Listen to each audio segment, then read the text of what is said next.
and promising start of the monsoon season. This is of vital significance for the Indian economy. In contrast, the global backdrop remains fragile and highly fluid. The uncertainty around the global economic outlook has somewhat ebbed since the MPC met in April in the wake of temporary tariff relief and the optimism around trade negotiations. However, it is still high to weaken sentiments and lower global growth prospects. Accordingly, global growth as well as trade projections have been revised downwards by multilateral agencies. Moreover, the last mile of disinflation is turning out to be a little more protracted. As growth-inflation trade-offs is becoming more challenging, monetary authorities are charting out a more cautious and carefully calibrated policy trajectory. Looking beyond the near term, growing economic and financial fragmentation is reshaping the global economy. Besides complex interconnections with the financial system, elevated debt levels, and growing influence of frontier technologies like AI are raising financial stability concerns. Amidst heightened volatility in capital flows and exchange rates, coupled with constrained policy space, central banks of emerging market economies have a tougher task to stabilize their economies against global spillovers. In this global milieu, the Indian economy presents a picture of strength, stability, and opportunity. First, strength comes from the strong balance sheets of the 5 major sectors: corporates, banks, households, government, and the external sector. Second, there is stability on all 3 fronts: price, financial, and political, providing policy and economic certainty in this dynamically evolving global economic order. Third, the Indian economy offers immense opportunities to investors, both domestic and foreign, through 3 Ds: demography. We have a high proportion of the working age population which is growing. It is becoming more literate, it's becoming more educated, more skilled, urbanized. Then there is the third D, the second D, the digitalization. We have very advanced and sophisticated public digital infrastructure. And domestic demand is the third D, which we are talking about over here, which is very important given the trends of deglobalization. This 5x3x3 matrix of fundamentals provides the necessary core strength to cushion the Indian economy against global spillovers and propel it to grow at a faster pace. We are already growing at a very fast pace. 6.5% is the highest, not only last year amongst major economies, but even in the last decade. Of course, we aspire to grow at a higher rate, and we are making all efforts in our vision of a Viksit Bharat by 2047. I now come to the Monetary Policy Committee decisions. The Monetary Policy Committee met on the 4th, 5th, and 6th of June, that is today, to deliberate and decide on the policy repo rate. And after a detailed assessment of the evolving macroeconomic and financial developments and the economic outlook ahead, the MPC decided to reduce, which is widely expected, the policy repo rate under the liquidity adjustment facility by 50 basis points to 5.5%. I repeat, the reduction recommended by the MPC is for 50 basis points to 5.5%. This is with immediate effect. Consequently, the standing deposit facility rate, which is the STF rate, shall stand adjusted to 5.25%. And the marginal standing facility MSF rate and the bank rate shall stand adjusted to 5.75%. I shall now briefly set out the rationale for these decisions. Inflation has softened significantly over the last 6 months from above the tolerance band in October 2024 to well below the target. Latest numbers are 3.2%, with signs of a broad-based moderation. The near-term and the medium-term outlook now gives us confidence of not only a durable alignment of headline inflation with the target of 4%. You are aware we had earlier projected for this year an average inflation of 4%, as excluded in the last meeting, but also the belief that during the year it is now likely to undershoot the target at the margin. While food inflation outlook remains soft, core inflation is also expected to remain benign, with easing of international commodity prices in line with the anticipated global growth slowdown. The inflation outlook, therefore, for the year is now being revised downwards from our earlier forecast of 4% to 3.7%. Growth, on the other hand, remains lower than our aspirations amidst challenging global environment and heightened uncertainty. Thus, the MPC felt that it is imperative to continue to stimulate domestic private consumption and investment through the policy levers to step up the growth momentum. This changed growth inflation dynamics calls for not only continuing with the policy easing, but also the MPC felt front-loading the rate cuts to support growth. Accordingly, the MPC voted to reduce the repo rate by 50 basis points to 5.5%, as already mentioned. After having reduced the policy repo rate by 100 basis points in quick succession since February 2025, the Monetary Policy Committee also felt that under the present circumstances, monetary policy is now left with very limited space to support growth. Hence, the MPC also decided to change the stance from accommodative to neutral. From here onwards, the MPC will be carefully assessing the incoming data and the evolving outlook to chart out the future course of monetary policy in order to strike the right growth-inflation balance. The fast-changing global economic situation too necessitates continuous monitoring and assessment of the evolving macroeconomic outlook. I will now come to the assessment of growth and inflation. First, growth. The provisional estimates released by the National Statistical Office placed India's real growth in 24-25 last year at 6.5%.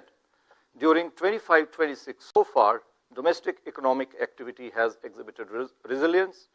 Agriculture sector remains strong with a very good harvest in both the Kharif as well as Rabi cropping seasons. The supply of major food crops is comfortable. The reservoir levels remain healthy. The highest procurement of wheat in the last 4 years provides a comforting stock position. Industrial activity is gaining gradually, even though the pace of recovery is a little uneven.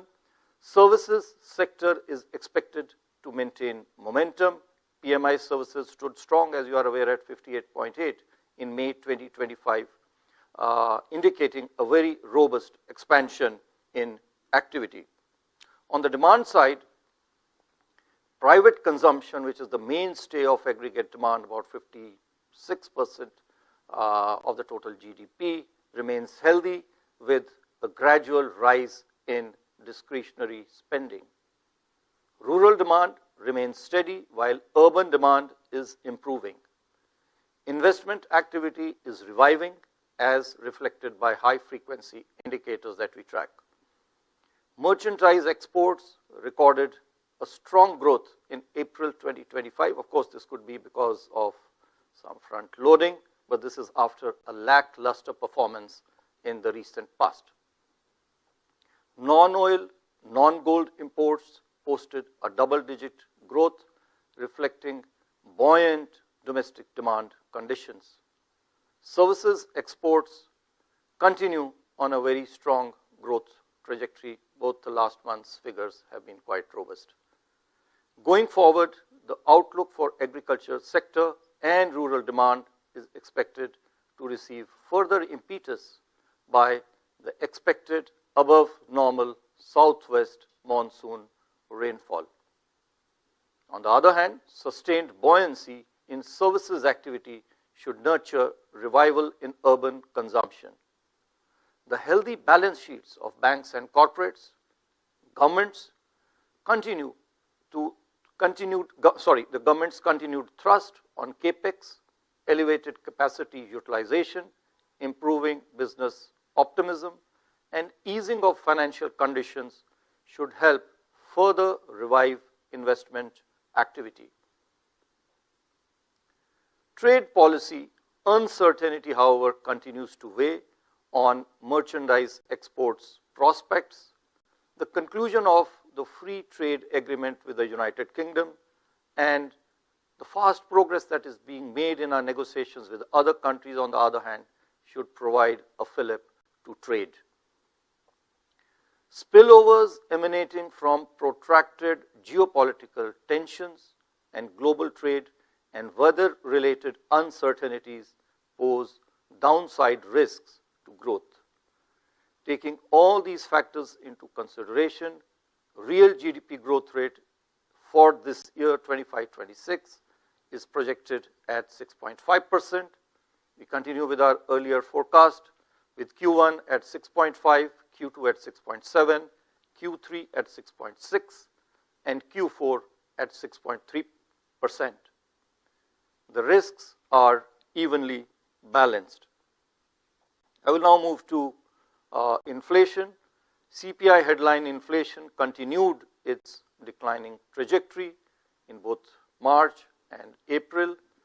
The headline inflation moderated to a nearly 6-year low, in fact 69 months to be precise, to 3.2% in April 2025. This was led mainly by food inflation, which recorded the 6th consecutive monthly decline. Fuel group, which had been earlier witnessing deflationary conditions, there was a reversal of the deflationary conditions, and it has recorded positive inflation prints in the last 2 months of March and April. This is partly because of the hike in LPG prices. Core inflation remained largely steady and contained during March and April, and this is despite the increase in gold prices, which exerted an upward pressure. The outlook for inflation provides towards benign prices across major constituents. The record wheat production and higher production of key pulses in the Rabi crop season should ensure adequate supply of key food items.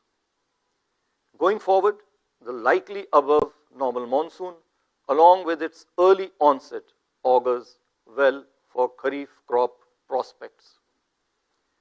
Reflecting this, inflation expectations are showing a moderating trend, and this is more so for the rural households. Most projections point towards continued moderation in prices of key commodities. This includes crude oil, which is of critical significance to us. Notwithstanding these favorable prognoses, we need to remain watchful of weather-related uncertainties and the still evolving tariff-related concerns with their attendant impact on global commodity prices. Taking all these factors into consideration and assuming a normal monsoon, CPI inflation for the financial year 25-26 is now projected at 3.7%. As I mentioned earlier, this is a downward revision from our earlier forecast of 4%. We are projecting inflation for Q1 at 2.9%, Q2 at 3.4%, Q3 at 3.9%, and Q4 at 4.4%. The risks are evenly balanced. I'll now come to the external sector. With a moderation in trade deficit in Q4 24-25, alongside strong services exports and remittance receipts. The current account deficit for last year 24-25 is expected to remain low. We are yet to get the final figures. Furthermore, despite rising geopolitical uncertainties and trade tensions, India's merchandise trade remained robust in April 2025. As imports grew faster than exports, trade deficit, however, widened during the month, which is the month of April. Going forward, net services and remittance receipts are likely to remain in surplus, counterbalancing the rise in trade deficit. The current account deficit for this year, 25-26, is therefore expected to remain well within the sustainable levels. On the financing side, in 24-25, foreign portfolio investment to India dropped sharply to $1.7 billion as foreign portfolio investors booked profits in equities. Net foreign direct investment, FDI, too moderated. I would like to take a moment over here because there has been large and widespread commentary on this moderation of net FDI. Now, we look at net FDI primarily because of our concern regarding foreign exchange reserves, where the net becomes important. It's not only the net the inflows, but also the outflows, which actually lead to either an accretion or a depletion in the foreign exchange reserves. However, when it comes to investment, then it is the gross FDI which is actually important, and gross FDI last year actually increased quite sharply. 14% is a very robust growth that we had, $81 billion. And so India continues therefore to be an attractive investment destination, despite there being a moderation, as we are seeing, in net inflows, which is primarily because of rise in repatriation, which is again which is a very good sign of a maturing market, where foreign investors can enter and exit smoothly, and at the same time higher gross FDI, which is again a sign of our large industrial and other companies going out and investing. So on the whole, gross FDI is high, which indicates that India continues to be a good and attractive investment destination.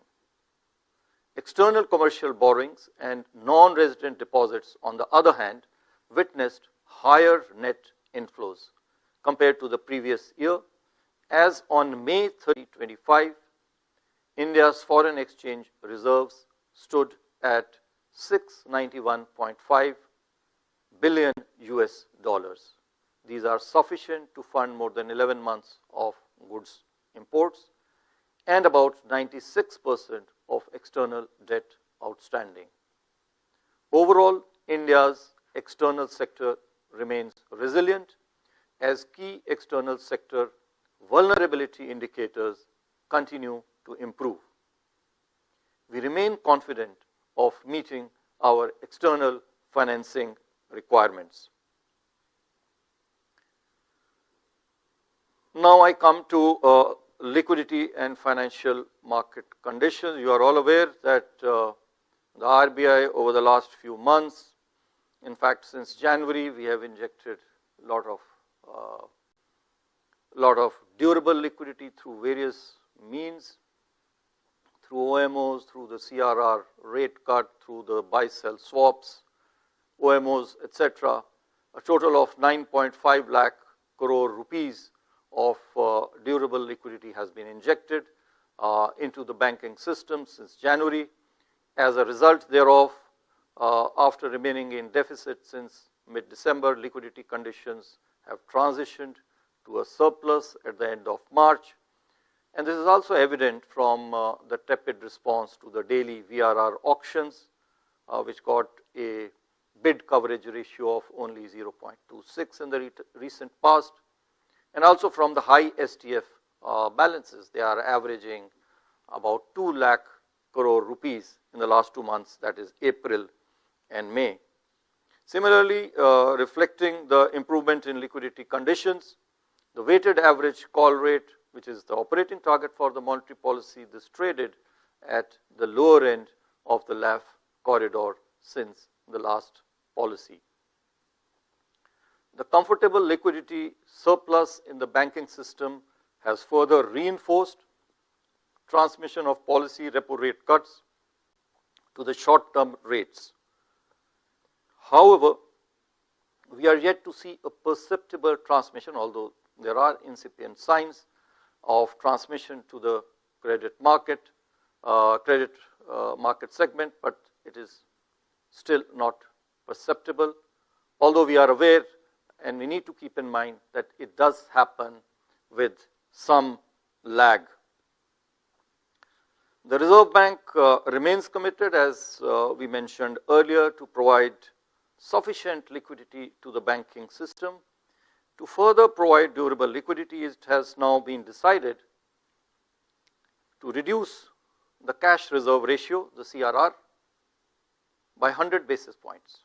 I repeat, we have decided to reduce the cash reserve ratio by 100 basis points from 4% to 3% of net demand and time liabilities. This will be done in a staggered manner during the course of the year in 4 equal tranches of 25 basis points each, coming into effect from the fortnights beginning September 6, October 4, November 1, and November 29 of this year, which is 2025.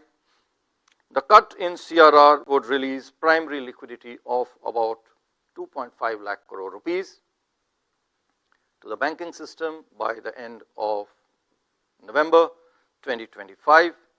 Besides providing durable liquidity, I would like to emphasize over here and highlight that it will also reduce the cost of funding of the banks, thereby helping and accelerating the monetary policy transmission to the credit market.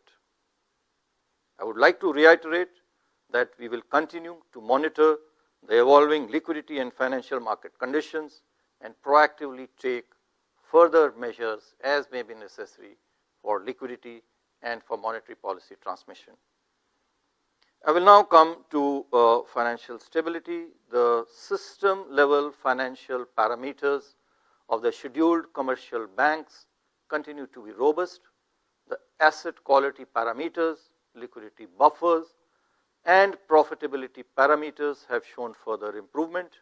The credit deposit ratio for the banking system at the end of December 2024 was at 81.84%. This is broadly similar to what it was a year ago.